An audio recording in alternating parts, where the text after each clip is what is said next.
Namaste Andi. I am Nandakishore Kumar Eramsetti from Gaman Health Center.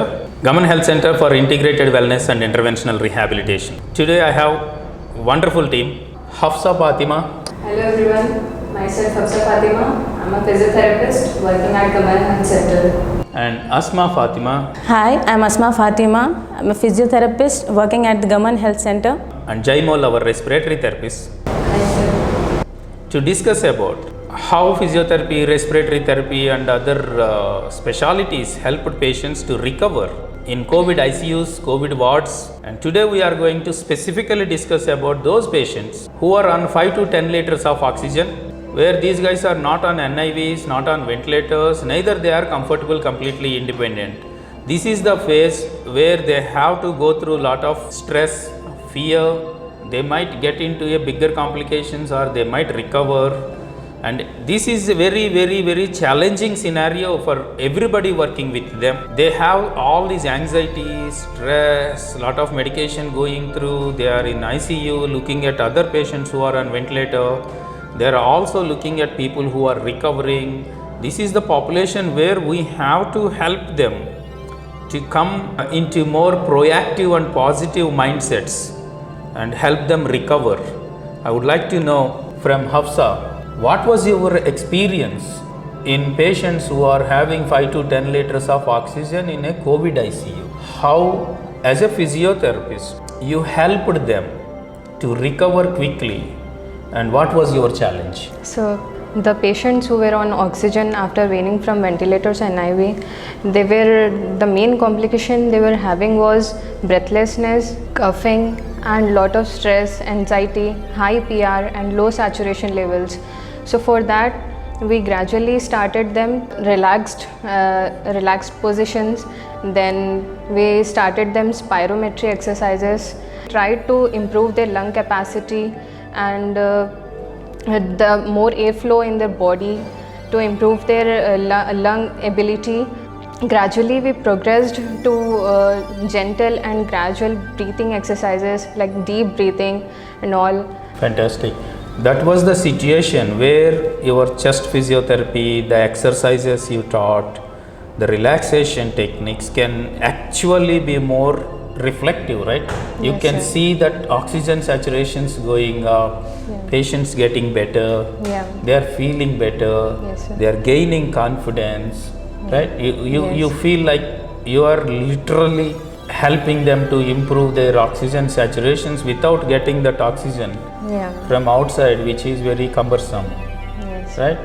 Which specific technique is your personal favorite and why?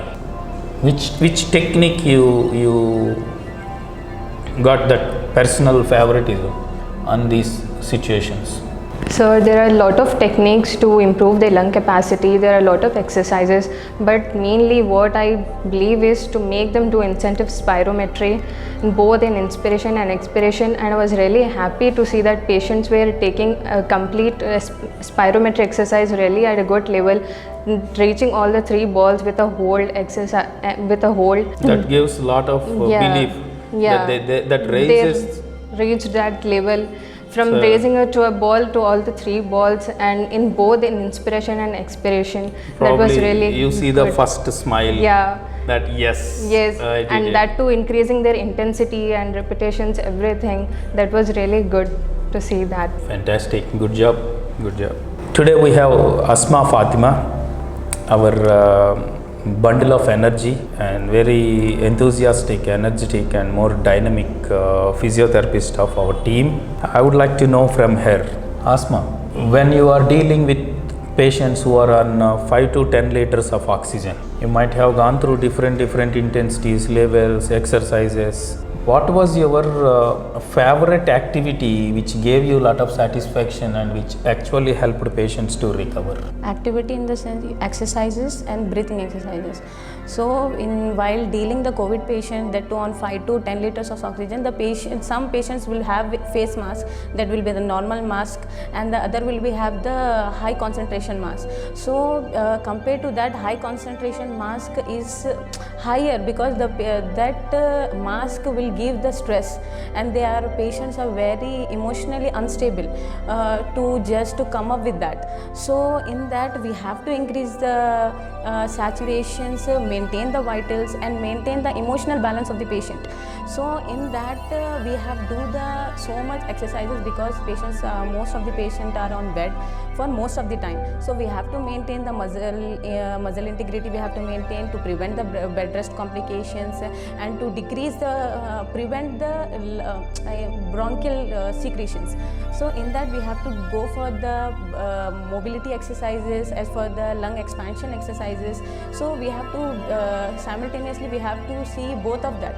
So in that in my when I'm doing the COVID exercises, I act according to the patient, counseling, everything on that I have acted. So in that I have do so much exercises. So in that I do to increase the saturation, go for the pursed lip breathing, diaphragmatic breathing, local expansion exercises, everything. So in that the patient continuously see this SpO2 while it is decreases or while it is increases, because that monitor, that SpO2 levels will scare the patient.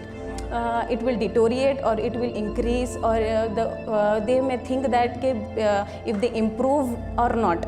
So to maintain that, I have done so many exercises, active range of motion, active exercise range of motion. So in that pursed lip breathing, I personally experienced pursed lip breathing is very good to see the patient smiling while the SpO2 is raising. Very good. Very good. So that helped them. Yes, that helped them very well to recover, to maintain the SpO2 and everything, and to just remove the mask and to just come up to the room air. That is a great relief. Yes. Just getting rid of the mask is a great relief. Actually wanted to ask you one more question, right? What was the biggest challenge for you? Those you believe the patient is ready, he can do, and they are relaxed. Say, how did you manage? About the challenge, because patient are very stubborn, becomes the very stubborn. They are not stubborn, but they'll see in the ICU so many patients are there. They are very in a NIVs or the BiPAPs, continuously seeing for 24 hours. They become the stubborn. They don't want the mask actually. So we have faced so many challenges in that situation, to ask the patient to just calm yourself, just don't panic, we are here to help you, and to get rid of that SCM or the face mask. So in that we have faced so many challenges to convince the patient to keep the mask and you will be better in few days. So we have faced in that. Very good job. Amazing. What was your professional goal when you have a patient with 5 to 10 liters of oxygen as a committed physiotherapist? When you have multiple patients, how are you able to document and how are you able to pace it? Because with COVID patients, we have seen a lot of energy loss, muscle loss, weakness, tiredness, fatigue. In those cases, at one side they are clinically recovering but physically challenging, right? Yes. So in those circumstances, how do you manage to keep your goals for those specific patients? For specific goal for the COVID patient is to maintain and to clear the airway. First, the main goal is to clear the airway. So first we have to go for the pulmonary rehab, to because they have cough in that, they have severe cough. So in that we have to prevent the bronchial secretion first, so that the patient is calm and relaxed, because while coughing for so many times for so many hours, they'll just got tired. So first and foremost thing for COVID patients to prevent the bronchial secretions. After that we'll go for the mobility exercises to maintain the muscle integrity and the range of motions, to prevent the contractures and everything. We have to go for the simultaneously. Fantastic. Thank you, Hafsa, for joining me today. You did an amazing job. Keep working on it. A long way to go ahead, and this fight is not over. Let us continue this fight. Let us save as many as we can, and let us keep learning, and let us keep getting better as a team. Yes, It's always wonderful yes. to see you, and stay blessed, Asma. you, sir. And keep working. Yes. All the best. Thank you. Thank you, Jaimal. Thank you for joining today. Thank you, sir. And thanks for the Nandakishore sir for joining here, and it's a great opportunity for me to just join this interview and just share my experience for what I have done for the COVID scenario and for the COVID patients. Thank you so much. I really want to thank Nanda Kishore sir and all my team to give me this opportunity to work in COVID, especially in ICU and all the other wards. And I was really interested to work with COVID patients to serve them, and I got chance at Gaman Health Center, and it is really great feeling for me, and I really want to thank Nanda Kishore sir.